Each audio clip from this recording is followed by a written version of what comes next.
What is going on, YouTube? Today we are going to be doing a way too early 2025 Dynasty Superflex rookie mock draft. Super excited to get into this with everybody. This is an area that I've been looking to make a YouTube video on forever. I love doing this sort of stuff, so just lay some groundwork here. These are my very early player takes. They are subject to change and definitely will change based on both draft capital and landing spot for these guys. And you might ask, how do I evaluate players? No, I'm not some sort of film junkie who knows everything about watching film. I'm not an analytics junkie who knows everything about the numbers, but I do see people who post that stuff on Twitter. I take in all that information, I generate my own opinion, and that's that. I've been playing Dynasty football for 5 years now, so I think I have a relatively good grasp on the market and how it works. So that's sort of how I develop my takes, and I love to use Twitter to develop my own theories on these players as well as how I play Dynasty football. So with that being said, we are going to jump into this draft now with the 101. I'm going to be talking about Ashton Jeanty today. I think for the most part, we know what we are getting here with Jeanty. Unreal production, almost 2,500 rushing yards this year. He was great as a sophomore as well.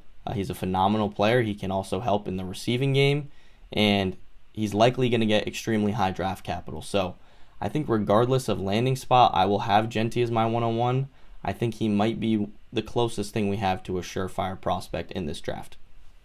Now, with the 102, already shaking it up a little bit, I have Caleb Johnson. Now, Caleb had one real year of crazy production. That was this year. 1,500 rushing yards and over 20 touchdowns. And man, is he fun to watch. He uses his vision extremely well. And I think he'll fit great in his own scheme like there was at Iowa. And he's exactly what you're looking for in a top dynasty back.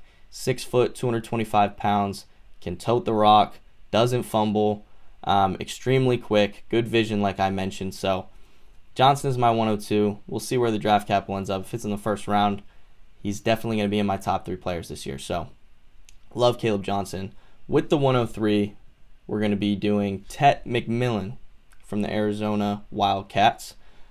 He's already gone through the cycle a little bit, if there even is a bona fide 102 during the mid college season. But I did see a lot of people saying he would definitely be my 102 for Jeanty. And people are starting to fade a little bit already from what I can tell. He's dropping down boards a little bit. We'll see with the draft capital. A lot of people think it's going to be top 8. But he's had back-to-back 1,300-yard seasons. People always go with the, can he separate? Can he get away from his defender? The bottom line is people win in different ways in the NFL, and he's one of the receivers who I don't see as just a big separation guy, and that's fine. That's fine. I think he can win in a way an X wins like Mike Evans. You hear that comp a lot, maybe just because of the size and the route running chops, but I don't think he's a sure thing. Absolutely not. No player is, but the upside is going to be pretty crazy with Tet. I am a fan of his game. Again, he can win in a different way than most guys, and I understand the route running concerns, but I'm not ready to overthink this yet, and we'll see after the NFL draft. So that's my 103. With the 104, I'm going with Omarion Hampton.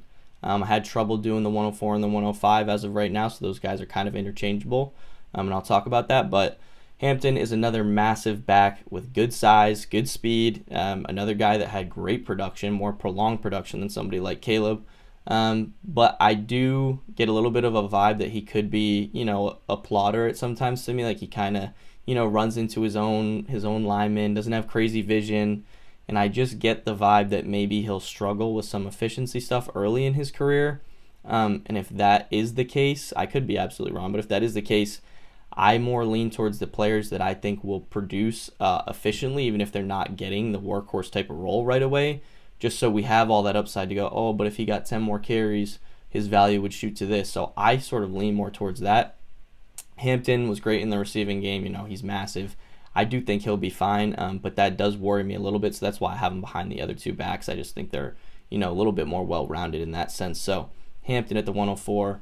With the 105, somebody who I thought about putting at the 104 probably should end up higher, period, because he is a quarterback and we're talking about super flex, and that is Shedeur Sanders. People are going to say, this is way too late for Superflex, but I'm not putting him in the top 3 yet. I simply cannot do it. Not over any of those 3 guys, and I don't see a crazy ceiling. I've seen a lot of people say on Twitter the ceiling is Joe Burrow. That's a little crazy. That is a high ceiling, but I do like his floor. I think he can run an NFL offense well.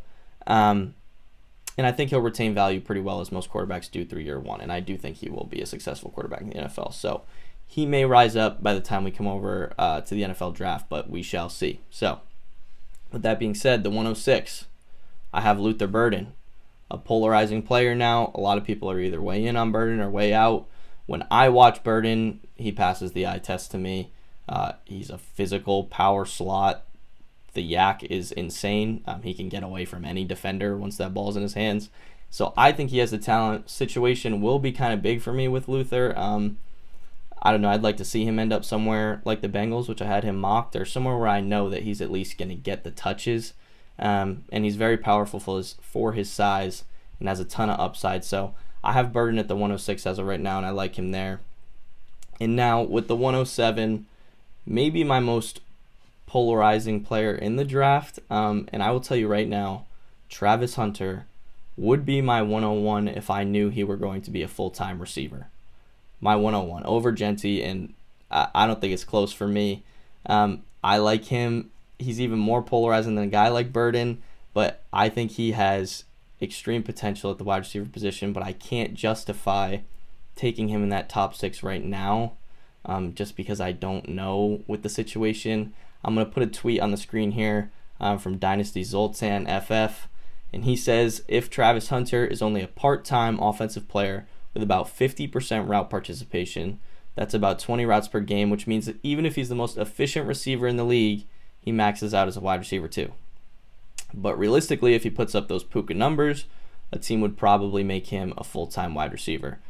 On the other hand, if he's merely the 10th best receiver and stays at that 50% route participation, he'd only be scoring around 11 points per game in a wide receiver 4, which is basically useless. So there's a lot of risk here. I'm going to be willing to take it in a lot of drafts. I think it's going to be tough to have wherever he goes. I think he ends up being likely the best receiver on the team. And I think it's going to be tough to leave your best receiver on the bench for a lot of plays. So we'll see with Hunter again. My 101, if I knew that guy were playing full-time receiver, I'd love Travis Hunter.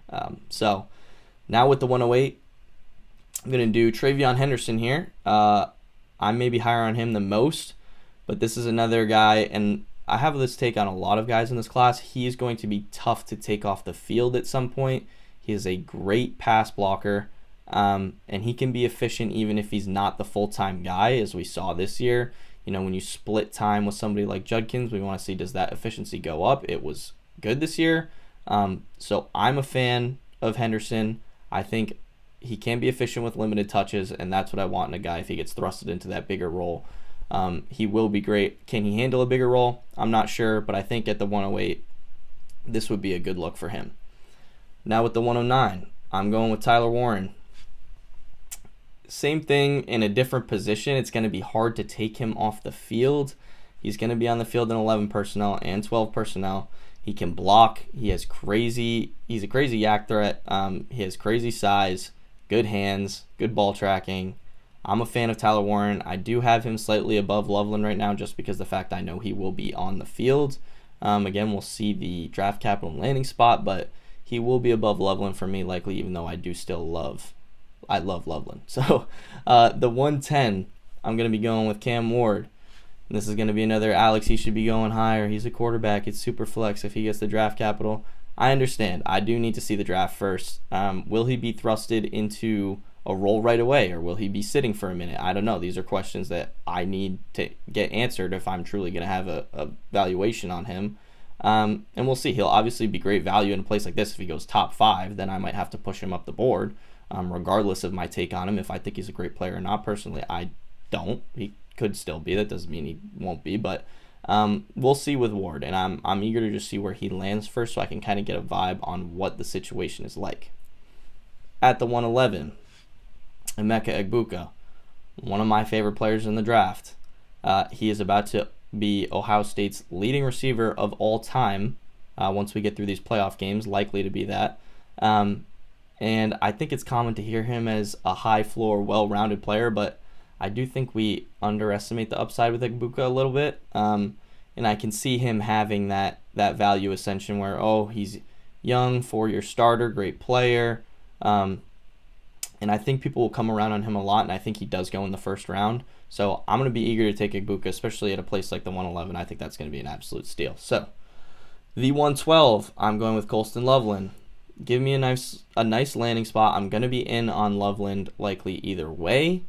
I love him as a player. I think he's very dynamic with the ball and almost moves like a receiver. I do have some worries about if a team will be willing to keep him on the field for 11 and 12 personnel like they do with Warren, but maybe they will. I haven't looked into his blocking too much. Not sure if he's a great blocker or not, but I will say I do love the way he plays, and I love the way he moves with the ball in his hands. So very smooth player, Loveland. We'll see where he ends up. With the 201, I'm going with Quinshon Judkins. Now, I'm a little worried that I was clinging too much to Judkins' freshman season. He produced like a madman. He was unbelievable. Production has obviously gone down. It went down in year 2, and then it went down when he transferred to Ohio State and had to split with Henderson. So obviously we would have seen better production if he had a backfield all to himself, but I kind of lean towards the guy that has produced for me recently. Like, what have you done for me lately? And maybe that gives a player more value. Say he starts slow in the NFL. People are instantly going to go, oh, we should have looked at the fact that there were players playing better than him recently, and that freshman year might have just been a facade. So I would rather take the guy that has played well recently. So that's why I have Judkins here. We'll see where he ends up again. If second-round draft capital, he might end up above some of these guys like Loveland. So we'll see with that. 202, I have DJ Giddens. Probably higher than most on Giddens, along with the next player I'm going to talk about, but had good production for 2 straight years. I love how he sets up his blocks and uses his elusiveness, especially as he gets into the gap. Give me a good landing spot, and I'll be all in. Give me the draft capital. Second round, I would be shocked. Probably. Even third round, I'll be less in if he were to go in the second round. But I love Giddens. Great player. Again, sets up the blocks well. Same thing for this next guy, Devin Neal. Both these Kansas guys back-to-back. Very smart runner, elusive, can make people miss, but moves a little differently than Giddens. But good size out of both of these Kansas guys. Over 200 pounds, around that 6-foot mark. So we'll see how they test. We'll see how they measure in at the combine and get the draft capital. But I'm a big fan of both these backs as of right now. With running backs, it is big with the draft capital. So we will see. At the 204 here, I have Tez Johnson. Now this is going to be, again, a player that I'm higher on than most.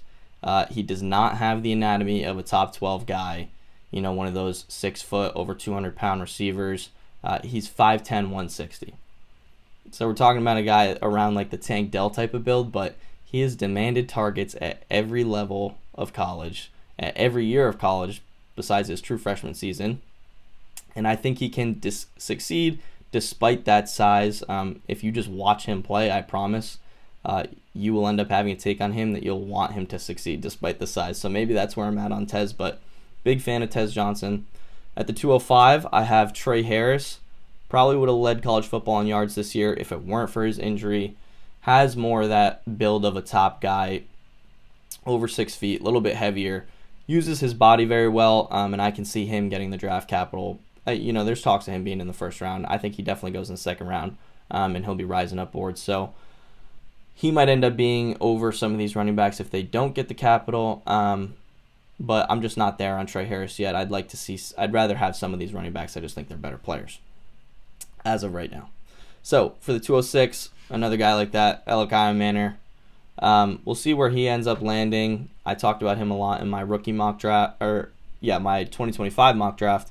I like the way he moves, and I like the build. He mossed Travis Hunter. We could talk about that. I know it's one play, but the man had, I think, over 11 catches versus Colorado. Not this past year, but the year before. He's developed. He's at Stanford, so that the ceiling's not too high, at least for anybody on the team there. But I'm a big fan of Elokai Manor, and we'll see how he does in the draft as well. With the 207, a guy that I love, probably would have him above Alec, and maybe Trey Harris, especially if the draft capital is above, but Jalen Royals at the 207, very good at the catch point, good yak, good size, potentially be one of my favorite second-round rookie picks. I pray that this man gets the draft capital because I am a big fan of his out of Utah State. So go take a peek at Jalen Royals. I think you'll be very excited when you look at him. Now with the 208, Jonah Coleman.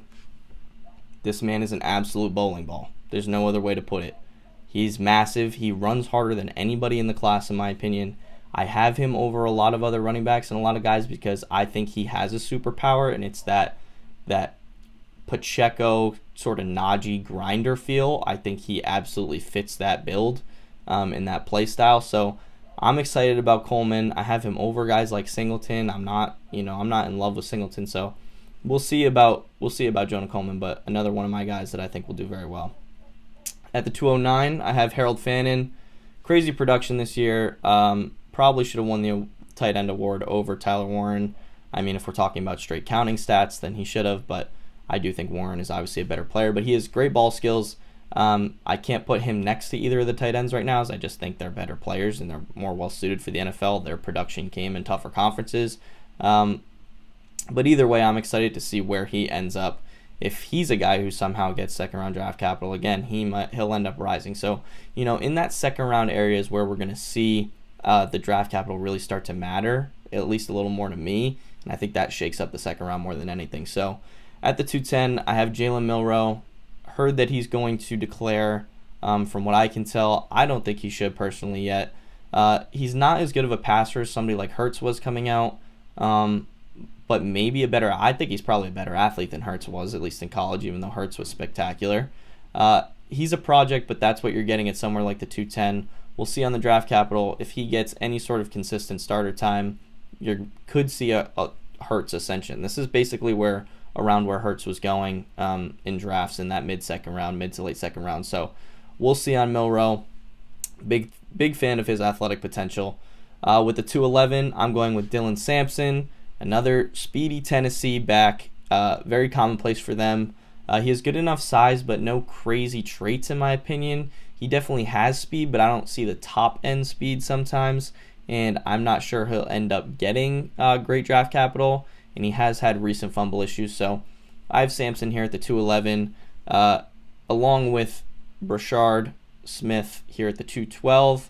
And I'm a big fan of Brashard. Should probably have him above Sampson personally, but they're neck and neck for now, honestly, about the same.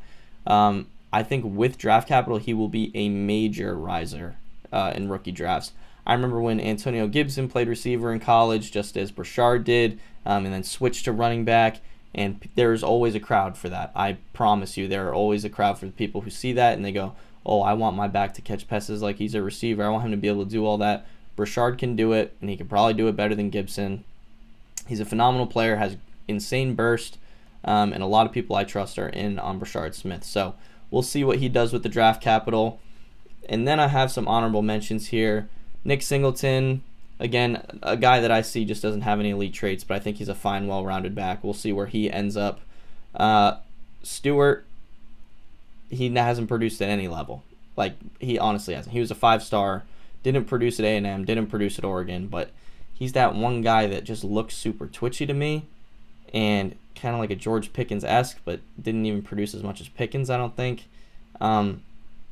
But I don't think I can justify putting him up here yet, but I do want to keep an eye on him to see if a team takes a high draft capital shot on him, because I'm a big fan of at least the eye test, how he plays.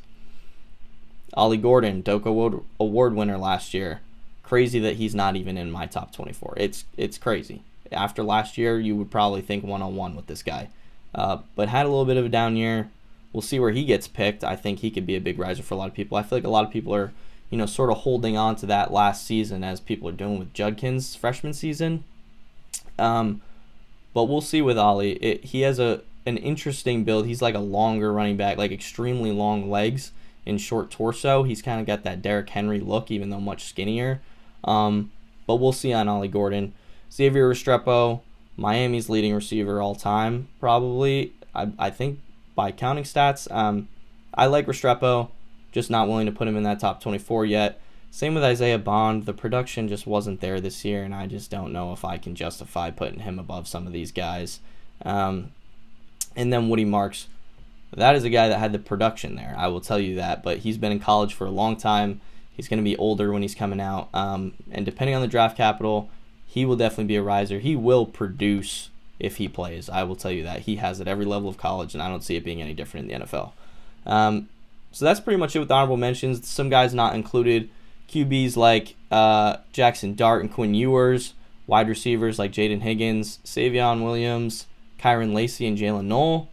And then running backs like Cam Scatterbo and Rocket Sanders. So those are some guys that are kind of on the bubble, and as well as a lot of others. I mean, this is an extremely early ranking again, but I just wanted to show you guys with those 2025 picks what you have a taste of coming up. And we'll see. Everything's going to evolve a ton over the next few months. It's going to evolve a ton from the combine, from the NFL draft, post-NFL draft, and as we roll up to the season. So hopefully you guys stocked up on some 2025 picks and you're ready to roll this year. So this was my 2025 way too early Dynasty Superflex rookie mock draft.